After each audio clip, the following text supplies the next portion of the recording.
Bonjour et bienvenue dans ce journal du 8 janvier. Tout de suite, le sommaire. Sablé aura son centre de soins et d'enseignement pour adolescents en lieu et place de l'ancien hôpital. Signature des conventions aujourd'hui. Et puis concours de la meilleure galette des rois, c'est une tradition, vous saurez tout sur ce qui est une bonne galette avec le palmarès aussi de ce concours. Et puis le froid, toujours présent dans l'actualité pour ce week-end. Nous l'évoquerons avec mon invité Michel Bertotti de la prévention routière de la Sarthe. Nous vous donnerons quelques conseils si vous devez prendre le volant. Le projet est né il y a 2 ans, juste après la fermeture de l'hôpital de Sablé-sur-Sarthe. Aujourd'hui, l'ensemble des partenaires du projet signaient en présence de François Fillon les conventions pour lancer le centre de soins et d'études pour les adolescents touchés par des pathologies psychologiques ou psychiatriques. C'est ici, il y a bientôt 30 ans, que Joël Leteul a trouvé la mort. L'ancien hôpital est depuis 2 ans fermé après le transfert des activités au Bailleul, mais la reconversion de l'établissement est en cours. Bientôt une centaine de jeunes de 15 à 25 ans ayant connu de lourds troubles psychiatriques trouveront ici un centre de soins et d'études. Ce seront des jeunes qui viendront d'ailleurs des pays de la Loire, mais aussi de la région Bretagne, de la région Centre, de la région Poitou-Charentes, et qui ici auront à la fois donc un suivi médical, social, et qui auront en même temps des cours dans le cadre d'une reprise du cursus scolaire, j'allais dire classique, avant de repartir totalement dans, un cursus habituel. Le compromis de vente des 16 000 m² a été signé ce matin. Le projet était officiellement présenté en mairie de Sablé en présence de François Fillon aujourd'hui. C'est la phase maintenant pleinement opérationnelle qui va démarrer avec des travaux qui vont maintenant s'engager dans les semaines qui viennent et un objectif d'ouverture du centre septembre 2011, fin 2011. Coût de l'opération 20 millions d'euros pour un centre unique dans le Grand Ouest. Tour de force, il ne coûtera rien aux habitants de Sablé. Et on reparle du froid, évidemment, qui sévit dans le département. La circulation est repartie dans le nord, sur les axes principaux, évidemment, mais aussi peu à peu sur les axes secondaires dégagés au fur et à mesure de la journée. Puis à noter une série de retards sur le trafic SNCF. Aujourd'hui constaté en gare du Mans, la vitesse des trains étant limitée à 220 km/h sur l'ensemble du réseau en raison des conditions climatiques. Le froid qui va perdurer demain avec des températures descendant jusqu'à -8 degrés pendant la nuit, dépassant rarement le 0 pendant la journée, ce pendant tout le week-end. De nouvelles précipitations neigeuses sont d'ailleurs attendues à partir de samedi après-midi. D'ores et déjà, la préfecture a décidé d'interdire les transports scolaires pour lundi. À noter dans le cadre de ces conditions climatiques que les matchs de foot amateurs du week-end sont annulés par la Ligue du Maine.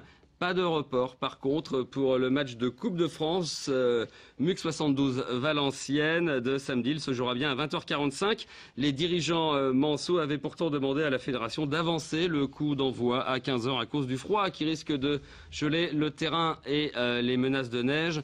Un terrain, vous avez vu sur ces images, qui est chauffé depuis le début de la semaine, et oui, sous sa bâche, bien au chaud. On écoute Bernard Lemay, il est responsable de la sécurité au MUC 72. Dès le début de la semaine, la décision a été prise de le protéger, puisque le club possède une bâche climatique qui est derrière nous.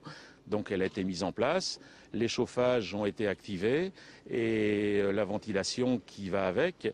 Et dès mardi, on a commandé un 2e chauffage pour pouvoir nous permettre d'assurer une mise hors gel. Ce qui fait qu'aujourd'hui, le terrain qui a été bâché gelé est complètement dégelé sur une profondeur d'au moins 10 cm, donc praticable au football. Voilà, un chauffage à 300 litres de fioul par jour tout de même. Et justement, sur cette question, le maire du Mans, Jean-Claude Boulard, s'en prend à la Ligue de football et à la fédération dans un communiqué. Je cite, il dit « Il serait temps que la Ligue et la fédération atterrissent en prenant en compte les questions d'économie d'énergie et de développement durable ». Fin de citation. Allez, on continue à parler froid avec mon invité Michel Bertotti. Vous êtes président de la prévention routière, de la section de prévention routière de la Sarthe. Bonjour. Bonjour. Du comité de prévention routière de la Sarthe, pour être plus exact.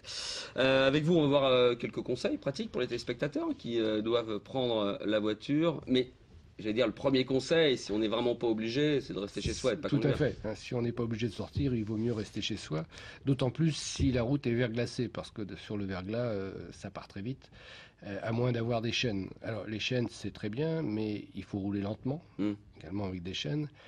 En mettre sur les 4 roues si on a une propulsion arrière, sur les 2 roues. Si on a une traction avant, les 2 roues chaînées à l'avant, c'est suffisant. Et des chaînes, si on met les chaînes, on roule sur le verglas, on passe sur un endroit qui est non verglacé. Les chaînes, ça gêne ou ça gêne pas? C'est plus dangereux de conduire avec des chaînes dans ces cas-là, non? Alors, c'est pas plus dangereux puisque ça accroche bien à la route, mais par contre, c'est pas très bon pour la transmission du véhicule. Au point de vue mécanique, rouler avec des chaînes, c'est une contrainte pour le véhicule. Alors, si possible, s'équiper, les pneus neige, ça fonctionne aussi? Est-ce que ça fonctionne sur le verglas, un pneu neige? Alors, les pneus neige, c'est toujours mieux qu'un pneu ordinaire sur le verglas, mais c'est pas la panacée non plus. Sur le verglas, il y a très peu de chances de s'en sortir.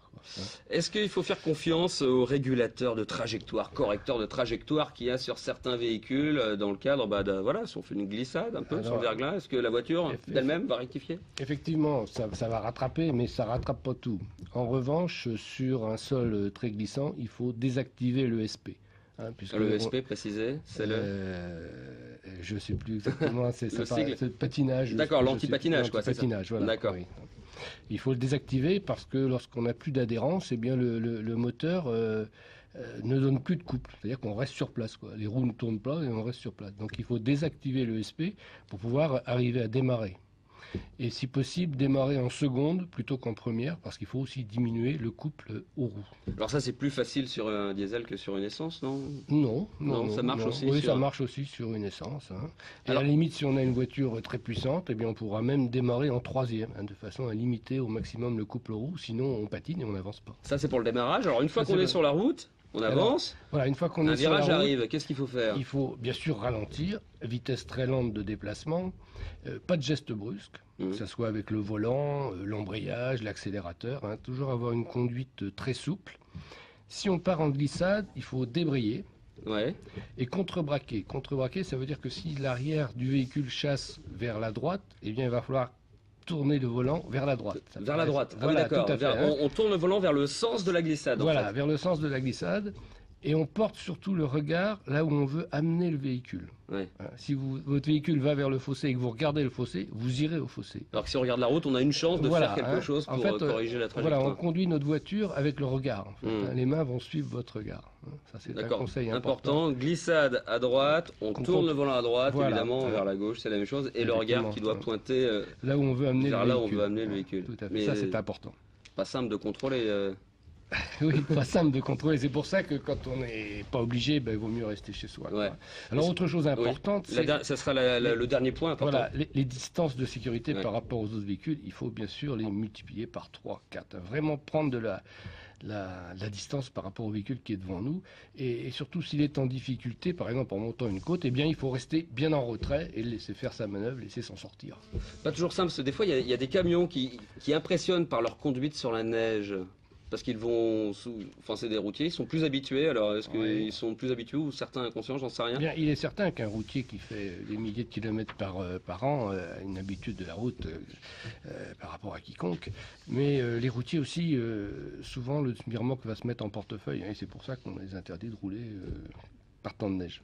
Michel Bertotti, je vous remercie beaucoup de nous avoir livré ces conseils et à vous surtout qui nous regardez en espérant qu'ils vous seront utiles si vous vous retrouvez dans une situation un peu périlleuse.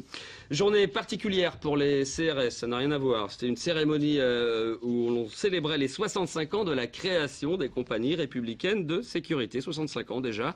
Au moment, la compagnie compte 140 fonctionnaires de police. Ils interviennent partout en France. En 2009, ils ont assuré notamment le maintien de l'ordre à Strasbourg lors du sommet de l'OTAN. Un sommet, rappelez-vous, qui avait été marqué par les violents heurts entre manifestants et forces de l'ordre. On termine avec une gourmandise. C'était aujourd'hui le traditionnel concours de la galette des rois. 38 boulangers ont concouru dans 3 catégories reines. Spécial, frangipane ou brioché, un sujet de Marine Wolf et de Benoît Doisy. Ils arborent leur trophée avec fierté. Les boulangers sartois concouraient aujourd'hui pour la meilleure galette.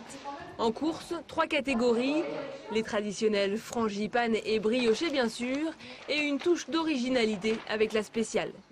Chaque boulanger met ce qu'il veut à l'intérieur, du moment qu'il y a une base frangipane ou brioche. Après, on rajoute des ingrédients que donc les deux de base non pas.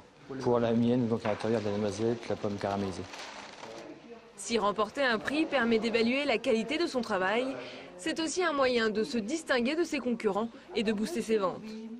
Les gens m'installer, donc ceux qui sont, je dirais, dans les 3 premiers ont quelques retombées, ils doublent souvent la vente des galettes. Ouais. Mais pour devenir le roi de la galette, les critères sont drastiques. Si la briochée doit impérativement peser 300 grammes, les frangipanes, elles, sont mesurées au millimètre. Il faut qu'elle ait un diamètre de 26 cm. Il faut qu'elle ait une bonne cuisson, une bonne odeur, et puis la décoration, tout simplement.